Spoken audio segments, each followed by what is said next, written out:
Halo teman-teman semua, selamat datang kembali di channel YouTube ini. Pada video kali ini kita akan mempelajari tentang Pancasila dalam arus sejarah bangsa Indonesia. Dalam materi kali ini kita mempunyai 3 pokok bahasan yang perlu dibahas. Nah, kita masuk dalam pokok bahasan yang pertama, yaitu menelusuri konsep dan urgensi Pancasila dalam arus sejarah bangsa Indonesia. Pancasila ini harus melalui beberapa periode agar dapat menjadi dasar negara. Periode yang pertama yaitu periode pengusulan Pancasila.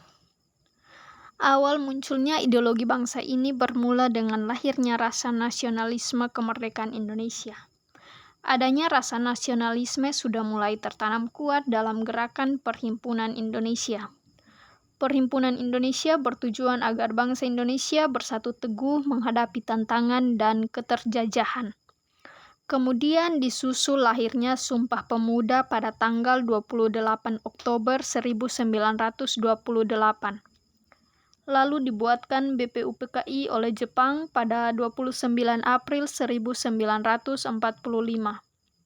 Nama BPUPKI dilaksanakan pada 29 Mei sampai 1 Juni 1945 dengan jumlah anggota 60 orang dengan struktur keanggotaan yang pertama Ketua, Dr. Rajiman Widioningrat. Yang kedua Ketua Muda pertama, yaitu Raden Panji Suroso. Yang ketiga Ketua Muda kedua, yaitu Ichi Bangase yang merupakan anggota luar biasa dan juga merupakan orang Jepang. Lalu yang keempat adalah anggota 60 orang, dan di sini tidak termasuk ketua dan ketua muda. Dalam sidang pertama, 4 tokoh menyampaikan usulan isi dasar negara, yaitu Insinyur Soekarno, Mr. Muhammad Yamin, Ki Bagus Hadikusumo, dan Mr. Supomo. Dari usulan-usulan yang disampaikan, hanya satu yang diambil, yakni usulan dari Insinyur Soekarno yang berisi A. Nasionalisme atau kebangsaan Indonesia, B. Internasionalisme atau perikemanusiaan, C. Mufakat dan demokrasi, D. Kesejahteraan sosial, dan E. Ketuhanan yang berkebudayaan. Lalu periode yang kedua yaitu periode perumusan Pancasila.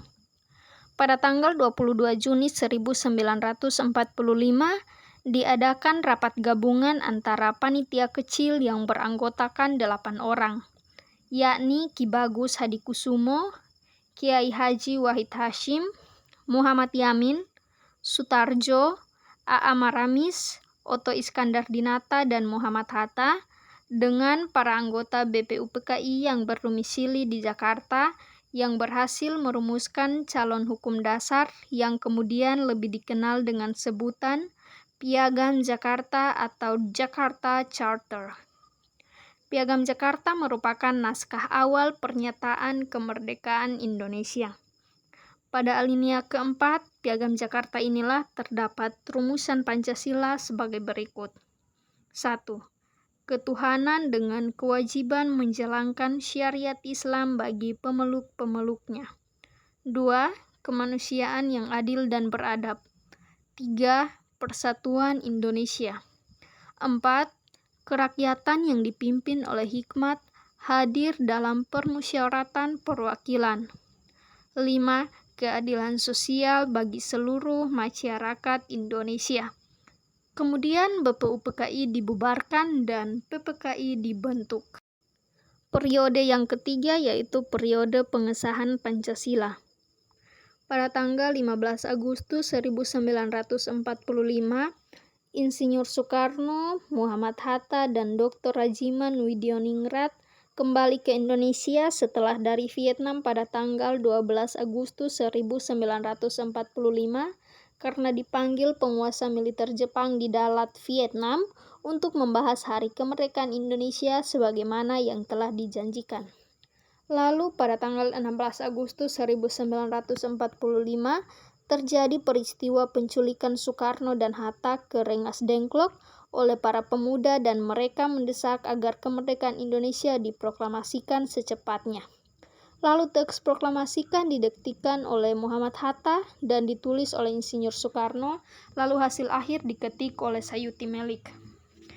Pada tanggal 17 Agustus 1945, Proklamasi Kemerdekaan Indonesia dicetuskan oleh Insinyur Soekarno.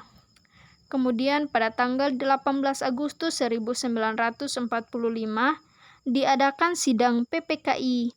Putusan-putusan yang dihasilkan sebagai berikut. 1. Mengesahkan Undang-Undang Dasar 1945 yang terdiri atas pembukaan dan batang tubuh. 2. Memilih presiden dan wakil presiden yang pertama. Lalu 3. Membentuk KNIP yang anggota intinya adalah mantan anggota PPKI ditambah tokoh-tokoh masyarakat dari banyak golongan. Komite ini dilantik pada tanggal 29 Agustus 1945 dengan Ketua Mr. Kasman Singodimedjo. Kita masuk pada pokok bahasan yang kedua, yaitu alasan diperlukannya Pancasila dalam kajian sejarah bangsa Indonesia. Alasan-alasan tersebut diantaranya yaitu yang pertama, Pancasila sebagai identitas bangsa Indonesia. Yang kedua, Pancasila sebagai kepribadian bangsa Indonesia. 3. Pancasila sebagai pandangan hidup bangsa Indonesia. Lalu yang berikut, Pancasila sebagai jiwa bangsa Indonesia. Dan alasan yang terakhir yaitu Pancasila sebagai perjanjian luhur. Pokok bahasan yang ketiga yaitu menggali sumber historis, sosiologis, dan politis pendidikan Pancasila. Yang pertama, sumber historis Pancasila. Perumusan Pancasila diawali ketika dalam sidang BPUPKI. Pada sidang ini dibentuklah Pancasila yang diperingati setiap tanggal 1 Juni. Lalu pada tanggal 17 Agustus 1945, Indonesia melaksanakan proklamasi kemerdekaan. Kemudian esoknya tanggal 18 Agustus 1945, disahkan Undang-Undang Dasar 1945 yang berisi 5 prinsip dasar negara yang diberi nama Pancasila. Yang kedua yaitu sumber sosiologis Pancasila. Sejak lahirnya Pancasila, dari naskah kuno zaman Majapahit memuat istilah Pancasila yang berarti 5 prinsip dasar. Naskah tersebut ditulis sekitar abad ke-14.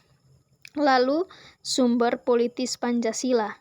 Sumber ini berasal dari fenomena kehidupan politik bangsa Indonesia. Sampai di sini dulu ya materi kita. Sampai jumpa lagi di video berikutnya.